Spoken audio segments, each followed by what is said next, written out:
Carl, what's happening, buddy? How you been? I am great. Good day, man.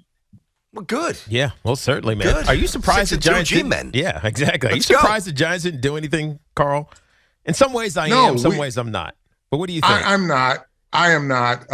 We discussed this last week when we were on together, and I said they were not this season away, and I've said that since training camp. They're not this season away from a Super Bowl, and they're not one player away that improves their roster to a level that they could sacrifice capital, draft capital to get. Jerry Jeudy was a nice fantasy for fans. And he's young enough, and, there's familiarity with Brian Daboll, all of that.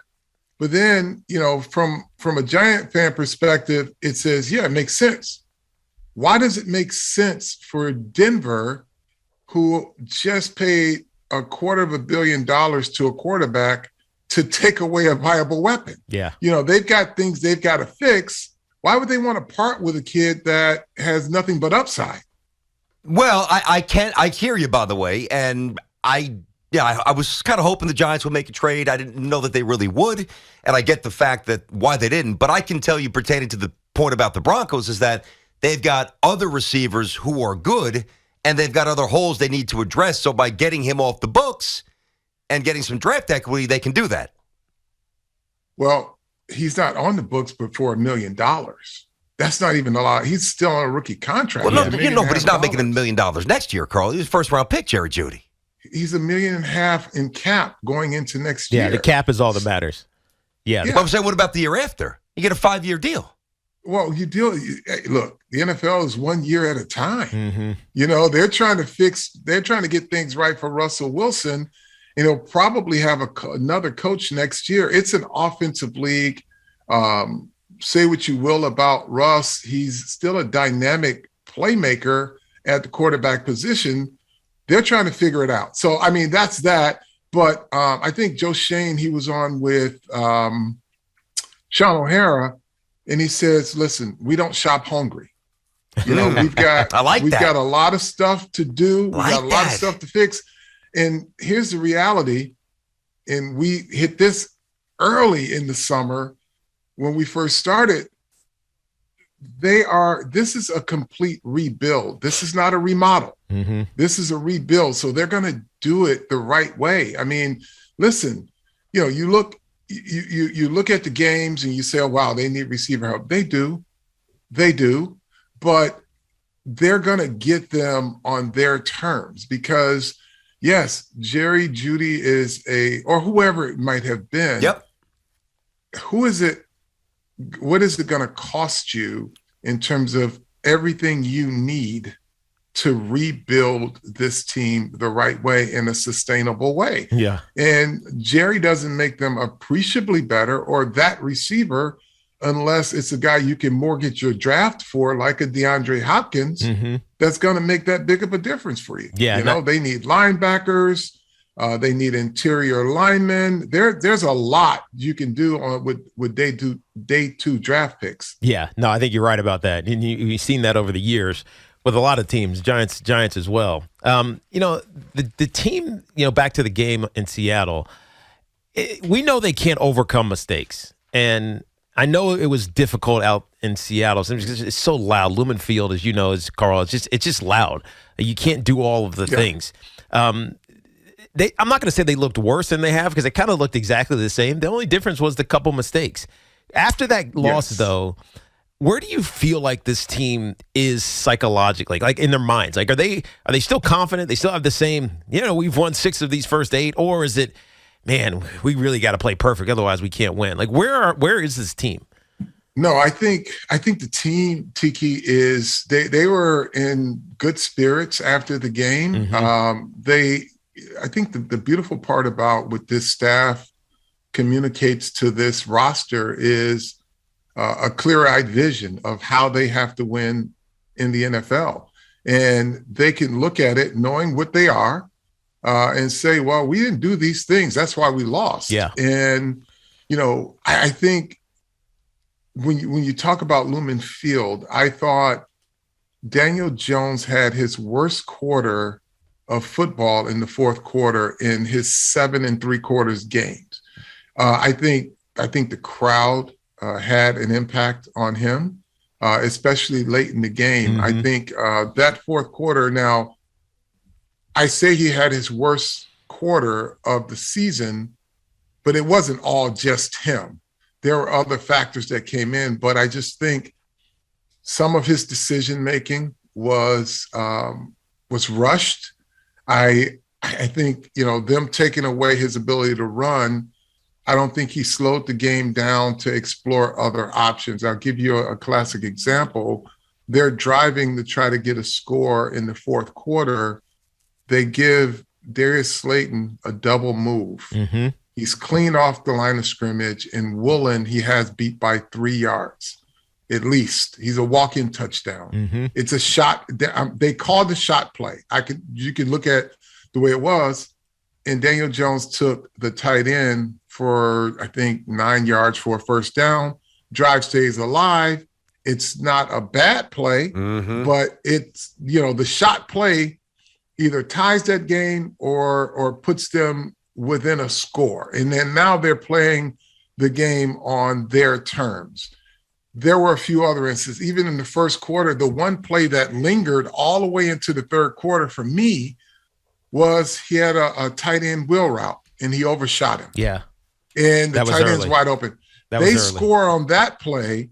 It changes the dynamic of how Seattle now plays their offense. But I give Seattle and Geno Smith a ton of credit.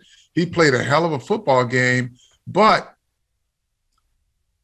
Daniel Jones, his fourth quarter stood out to me. There were just the way he played it. You could tell he didn't slow the game down and play it on the terms of a quarterback who's in total command. He didn't do a lot of wrong things, but there were some missed opportunities there. Yeah. Okay, so let's explore this a little deeper here. By the way, that's Carl Banks, two-time Super Bowl champ, analyst, Giants Radio here on The Fan.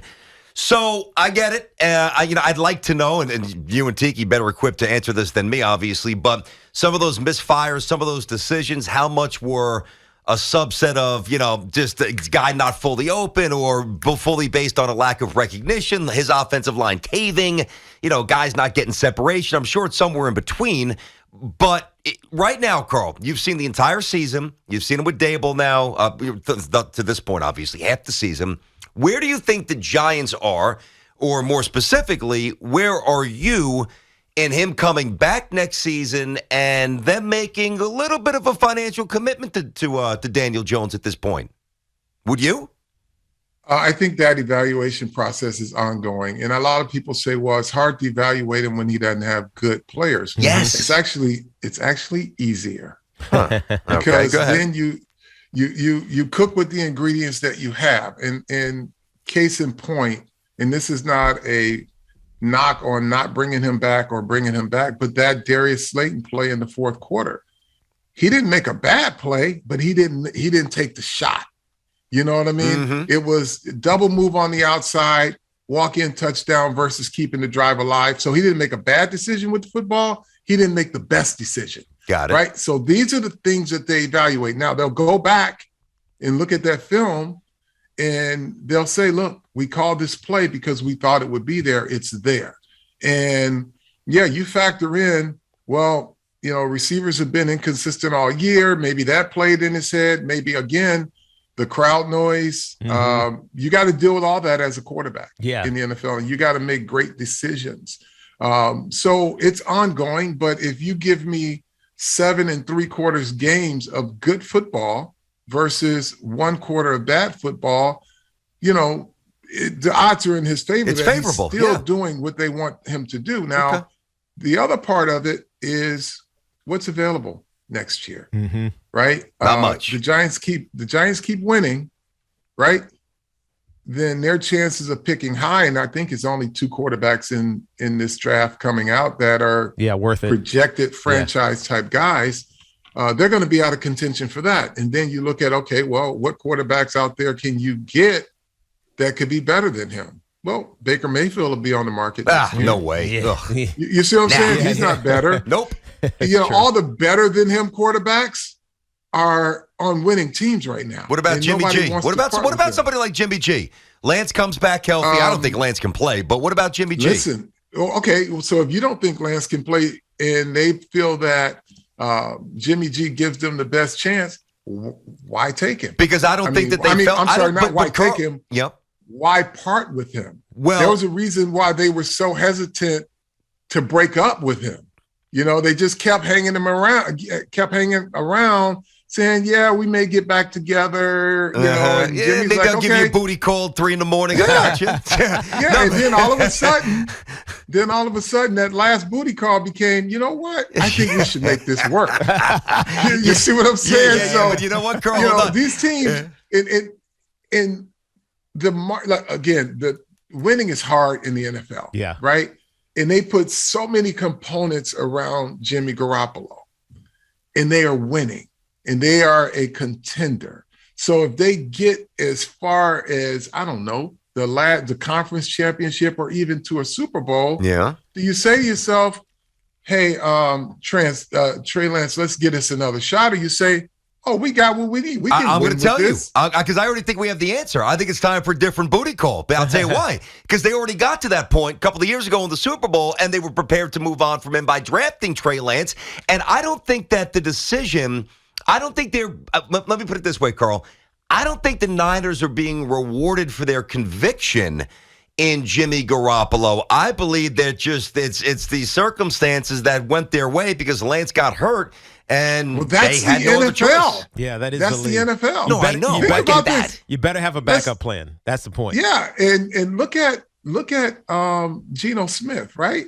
Nobody thought he would be what he was, and one man's trash is another man's treasure, and so he made the commitment in Geno Smith, and it's paying off for both him and for the team. But look, we could throw names out there, but winning is what's important in the NFL. Even if you don't like the guy, per se, you think you can do better. Well, better ain't available, but you got a pretty good team around this guy, and you say, look, he looks good in this. Or if we're making the analogy of women, she looks good when she dresses this way. Yeah. I don't want her to wear Jordans. I want her to wear more heels. She looks sexy this way.